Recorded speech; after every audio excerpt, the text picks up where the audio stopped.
T.I. could feel how he feels. I haven't interviewed T.I. in 10 years.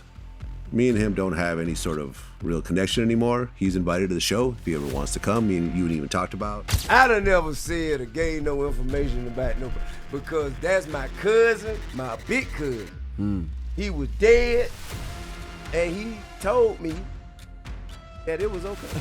How dare you make this be different than how I saw it in my mind? I'm upset with you for that. The nerve. Yeah, the nerve of you. Audacity. Why hasn't T.I. been on Vlad TV in over a decade? I went out of my way to try to help these people, man. You know? And I didn't have to do that. I'm already solidified. I'm cemented. Did Vlad's controversial reputation for baiting rappers play a role in their fallout? How dare you make this be different than how I saw it in my mind? I'm upset with you for that. The nerve. Yeah, the nerve of you. Audacity. And what about the allegations that Vlad's interviews have been used by law enforcement to incriminate rappers? Okay, you got into a fight with a white dude. Exactly. Was it like a racist thing? Was it like whites and blacks kind of clicked up in there? How you know that? So what exactly went down? Was T.I. right to step away? Or is there more to this story than meets the eye? In 2020, T.I. claimed he previously snitched on a dead cousin. I done never said or gave no information about nobody because that's my cousin, my big cousin. He was dead, and he told me that it was okay. At the time, some rappers have called out T.I. for allegedly being a snitch. For starters, Boozy, a frequent guest on Vlad TV, spoke out about how the backlash from discussing T.I.'s snitching allegations led to their joint album being shelved. Well, on the Breakfast Club, they asked you about the joint album with T.I., and you said that you that up. Yeah. Was it because of the Vlad TV interview? Yeah. He then went on to defend Vlad, saying, Yeah, you just asked the question. And you already knew the answer. Yeah. I didn't pull that out of you. No. In any capacity. No, we didn't talk about that before. No, we didn't have a conversation about it before. We never have a conversation about nothing for the camera. Come on. That's what people don't understand. Yeah. Vlad also revealed that he hasn't interviewed T.I. in the past 10 years now. T.I. could feel how he feels. I haven't interviewed T.I. in 10 years. Me and him don't have any sort of real connection anymore. He's invited to the show if he ever wants to come. Me and you even talked about. On the other hand, Van Lathan made sure to express how much he did not care whether T.I. was a snitch or not. I cannot express the length to which I don't give a Another person who came to T.I.'s defense was Tony Yayo. According to Yayo, telling on a ghost is not snitching. Here we go again. T.I. told on a ghost. Yeah, definitely. He told on a ghost. I guess, you know what I mean? Like, there's nobody, is you really telling us because this guy is dead? So maybe the feds know that too. Then there's Crunchy Black, who also shared the same thoughts. For me, I think it's a great opportunity. You know, this dead, you know, say something about me saying something about a dead so I can get out of trouble.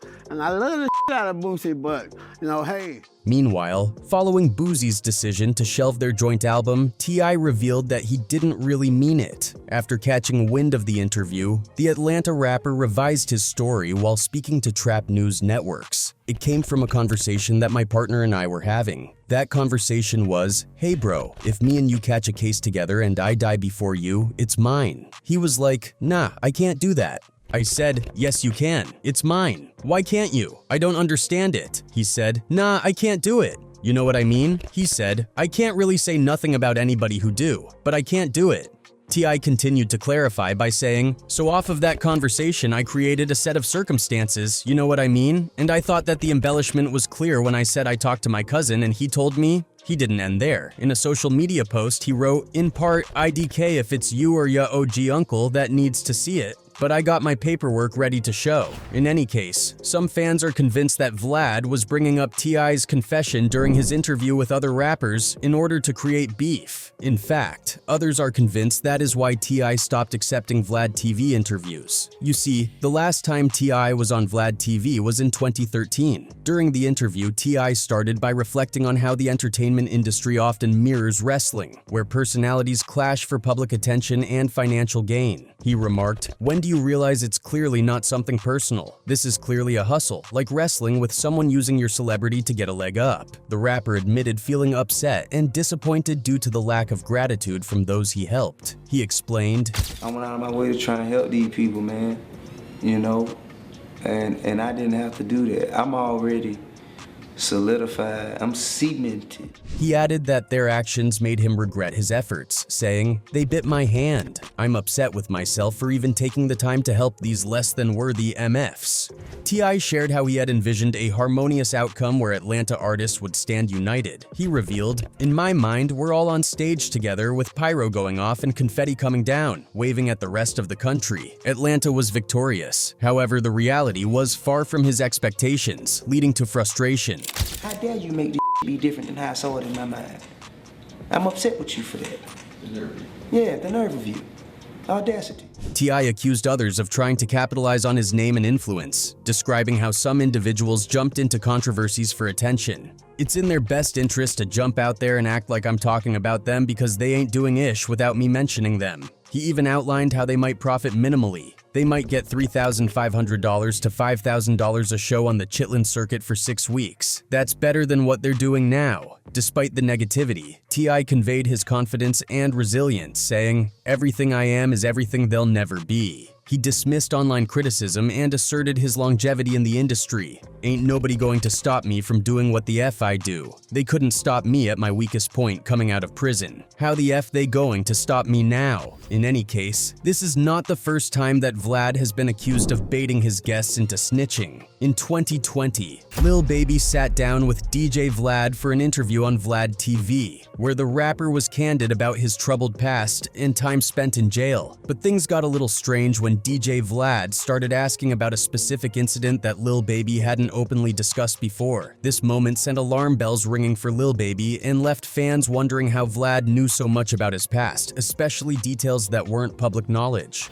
It started off with DJ Vlad talking to Lil Baby about his upbringing, asking about his early run-ins with the law. The conversation flowed naturally, with Lil Baby explaining how he got caught up in the streets and started getting arrested around the age of 12. But the moment things got weird was when DJ Vlad brought up an altercation that Lil Baby had while locked up. Okay, you got into a fight with a white dude. Exactly. Was it like a racist thing? Was it like whites and blacks kind of clicked up in there? How you know that? That simple question, how you know that, hit hard. It was clear Lil Baby hadn't shared this information publicly before, and even though Vlad tried to brush it off with, "That's just how prison is most of the time," Lil Baby wasn't buying it. You can hear the suspicion in his voice as he pushed back, saying, "That's just how prison is most times." I'm telling you, how you know I got into it with a white dude though? The tension in the room was obvious. Vlad awkwardly tried to recover, saying, "I think you may have mentioned it in the past," but Lil Baby wasn't letting it slide. In that moment, the vibe shifted. It was like Lil Baby realized there was more going on behind the scenes, and that Vlad seemed to have inside knowledge about things that most interviewers wouldn't have access to. Fans who watched the interview picked up on Lil Baby's reaction, with many of them speculating that Vlad was working with law enforcement or at least had some kind of shady connections. The internet blew up with comments about how Vlad was always digging for details that could potentially incriminate rappers, which only fueled the rumors that he might be a Fed. This wasn't the first time Vlad had been accused of setting traps for his interviewees. Over the years, many rappers have warned others to avoid Vlad TV because of the way he frames his questions, always fishing for stories that could get people into trouble. And in this moment, it seemed like Lil Baby caught on to that. Moving on, fans on Twitter are convinced DJ Vlad is responsible for rapper Casanova's legal plight because of a particular tweet that was fired off on Monday night, December 7th, back in 2020. The Twitter post featured a YouTube video from hip-hop media Uncensored, which suggests the FBI pulled information from Vlad TV interviews, despite the indictment making no such mention of Vlad TV. Hip-hop News Uncensored reports the feds had been watching Casanova since 2010, meaning they would have had plenty of time to dig into Casanova's media appearances. People familiar with Vlad TV are sometimes suspicious of not only his interview style, but also the specific questions he asks about his subject's criminal activity. From what I understand, you used to rob people barefaced. No mask. Nah. And then I heard you would rob people and then take pictures with them at the club. The information used in the YouTube video comes from the initial indictment that was unsealed in White Plains Federal Court. 18 untouchable Guerrilla Stone Nation gang members, including Casanova at the time, stood accused of crimes ranging from M and assault to narcotics T. But there's so much more to it. Casanova, born Caswell Sr., was facing life in prison before the Southern District of New York made its case against him. He was among 18 alleged untouchable Guerrilla Stone Nation gang members indicted in New York. Casanova was charged with 3 counts related to drug teeing, including conspiracy to commit racketeering, distribute controlled substances, and possession of a firearm, according to Vulture. The Brooklyn artist turned himself in, Mew.com reported. Casanova has been interviewed on Vlad TV several times. It's not that he's getting cats hemmed up, it's the way he speaks. I can hear the smug smile whilst he asks about plights, choices, and repercussions he will know nothing about. Ever. This culture is for his foraging only. Then back to Calabasas. Watch him cite Noi though. Fans called for a boycott of Vlad TV. Don't just stop watching Vlad. Stop effing with content like that entirely. All it does is make a proof of concept and spawn more ish like that, one tweeted. Another person wrote, and Vlad said, my name is on no paperwork, like N you definitely the police. Assistant U.S. Attorney Shiva Logaraja wrote, using his public platform, he, Casanova, has amplified the message of the gang, both through his music and his social media profiles. Brooklyn-born rapper Casanova pleads guilty to federal racketeering and drug charges. The U.S. Attorney's Office claims Casanova led the untouchable Guerrilla Stone Nation Bloods gang and directed a multi-state conspiracy in that role. Inner City Press, the outlet that meticulously covered Tekashi 6ix9ine's racketeering trial on Twitter, confirmed information Casanova supplied during his interviews, presumably with Vlad, was used in the indictment. But as mentioned earlier, there's no mention of Vlad TV in the indictment. Fans, however, weren't the only ones to talk about it. Legendary brand Nubian, New York rapper, producer, actor, now-tuned podcaster Lord Jamar also weighed in on the Casanova 2X federal case and the possible involvement or not of DJ Vlad from Vlad TV. Oh, Vlad TV. Yeah. Vlad, he was in there as a means to indict Casanova 2 times. Lord Jamar was of course a longtime regular guest on Vlad TV for many years on various social issues including racism, sexism, homophobia, as well as a range of hip-hop topics before they split, with parts of Vlad's interview being allegedly used for the current indictment. Opinions are somewhat split into some sections as to whether it is DJ Vlad's line of questioning that gets some of his overly sharing guests in trouble or whether in fact his guests should take more personal responsibility with the answers in which they provided, with some claiming that Vlad is a culture vulture. The Soviet immigrant from Kiev who became the household entity in hip-hop media and entertainment now known as DJ Vlad has had a long-running and strong association with hip-hop since settling in California as a young child in the late 1970s. He released mixtapes, produced documentaries, as well as earned a degree in computer science from the University of California, Berkeley, and worked in a variety of computer corporate positions. This has given the platform a reputation for having a curse, the Vlad curse. People have alleged that whoever Vlad interviews gets arrested. Some examples of artists include Keith D, who was arrested for the murder of Tupac Shakur, and Rollo, who was apprehended and accused of running a cross-country drug operation. It looked like he was reaching, yeah. Yeah, it did. Okay. Yeah. Did you actually see a gun?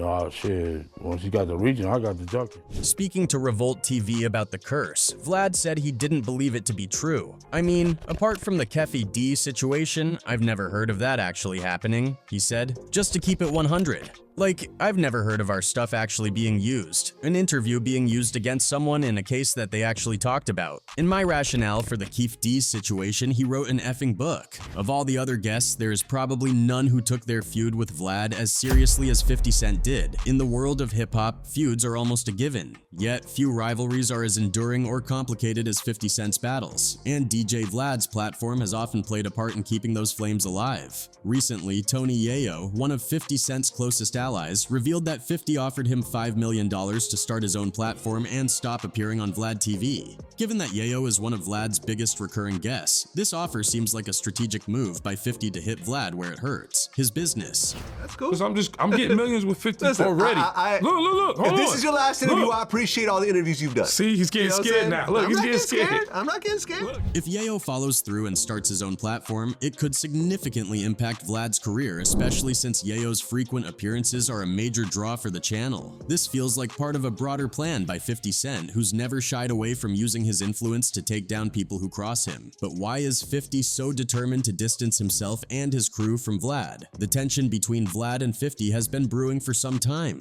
Vlad TV, known for getting its guests to open up about their personal lives and feuds, often drives artists to talk about 50 Cent in a negative light. One of the most recent artists to take shots at 50 on Vlad TV is rapper Hurricane Chris. Of course, we accepting you in the city and you saying it's your city, but let us actually show you the city.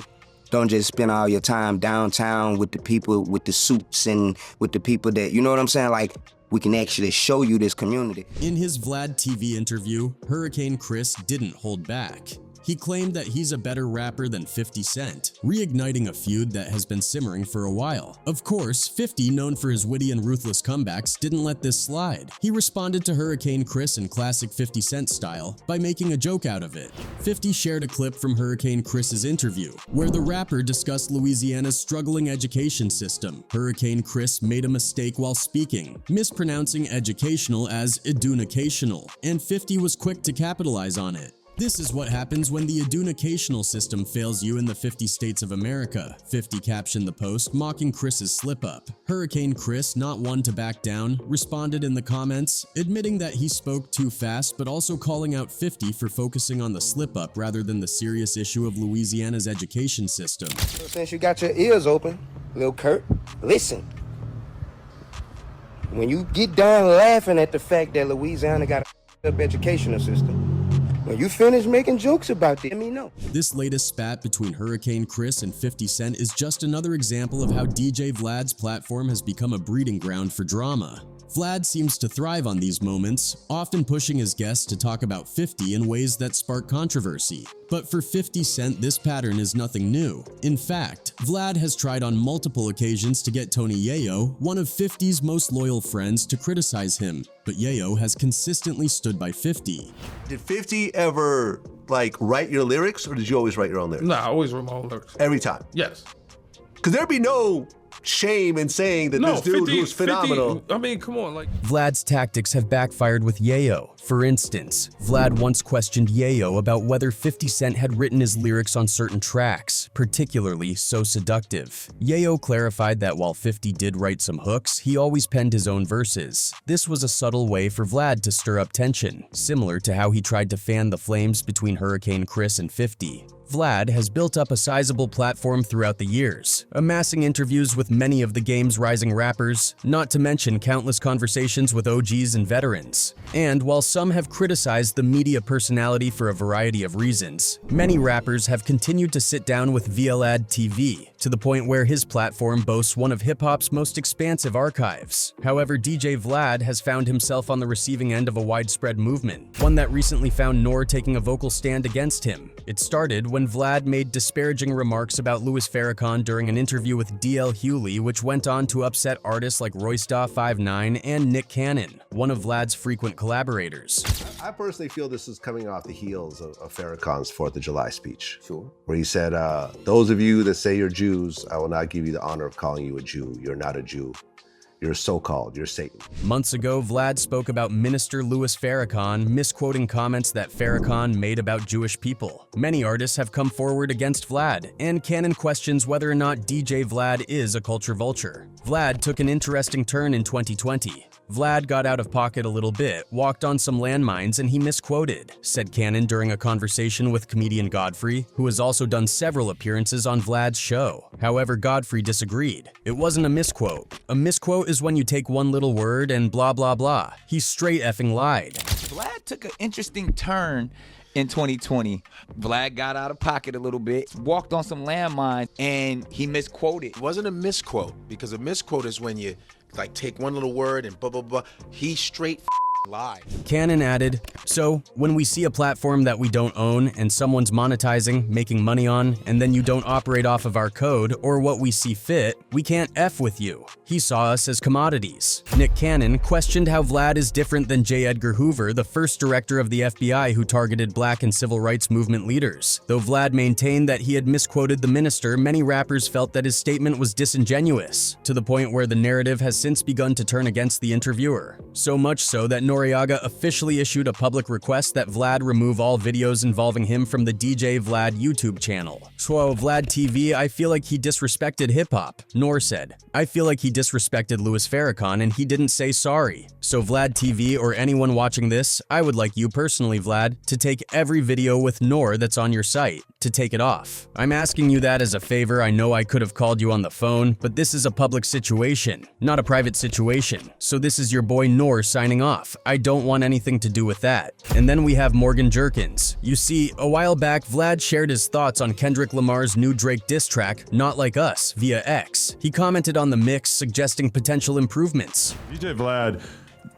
Kendrick's Not Like Us needed a better mix. It takes away from the song. This occurs to me as being like maybe the most docile possible commentary you could have on this song. In response, Morgan Jerkins, an author, editor, Princeton University professor, and famed producer Darkchild's niece, advised against involvement in the viral conversation. She wrote, "You are white. This is a black folk affair." Vlad responded swiftly and firmly to the remark. He even went as far as tagging Princeton directly in his reply, which many have remarked was in extremely poor taste. Wait, so a professor at Princeton is telling me that a white person shouldn't be allowed to voice their opinion about hip-hop? Is that how you interact with your students? The exchange continued as Vlad threatened to contact Princeton, again tagging the university. He then insinuated that she might lose her job at Princeton if he followed this action, although Vlad tried to backtrack on his tweets the next day, saying he was only defending himself. Jerkins pointed out that he had already contacted the university by tagging them. Even the author Mark Lamont Hill tried to call Vlad out for weaponizing his whiteness, but Vlad instead made scalding comments about Lamont losing his job. Altogether, this entire exchange in the eyes of several fans felt like something out of a Karen playbook, as DJ Vlad allegedly weaponized his white fragility in an attempt to get a black woman fired.